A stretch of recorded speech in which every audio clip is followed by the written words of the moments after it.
ایک بار کی بات ہے، شہر کے ایک بڑے فلیٹ میں سنو نام کی ایک لڑکی رہتی تھی۔ اس کی جلد برف جیسی گوری، بال سیاہ اور دل بہت صاف تھا۔ وہ اپنی سوتیلی ماں امیرا کے ساتھ رہتی تھی، جو سوشل میڈیا کی مشہور انفلوئنسر تھی۔ میرا ہر روز آئینے کے سامنے کھڑی ہو کر کہتی، میرے فالوورز میں سب سے حسین کون ہے؟ آئینہ جیسے جواب دیتا، میرا تم خوبصورت ہو، مگر سنو وائٹ کے ویڈیوز اب تم سے زیادہ وائرل ہو رہے ہیں۔ یہ سن کر میرا کے دل میں جلسی کی آگ بھڑک اٹھی۔ اس نے سنو کو گھر سے نکال دیا اور اس کے سوشل اکاؤنٹس بند کر دیے۔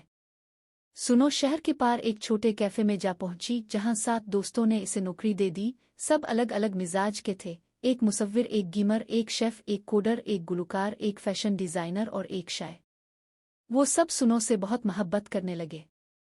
ایک دن میرا نے حسد میں آ کر ایک بیوٹی برانڈ کے نام پر زہریلا لپ گلوس سنو کو بھیج دیا۔ سنو نے لگایا تو بے ہوش ہو گئی، مگر تب ایک نوجوان فوٹوگرافر تریان، اور جو اس کا پرانا فین تھا، اسے دیکھنے آیا۔ اس نے سنو کو اسپتال پہنچایا اور وقت پر بچا لیا۔ جب سنو جاگی تو اس نے فیصلہ کیا کہ وہ اب کسی کی تعریف لائکس کی محتاج نہیں رہے گی۔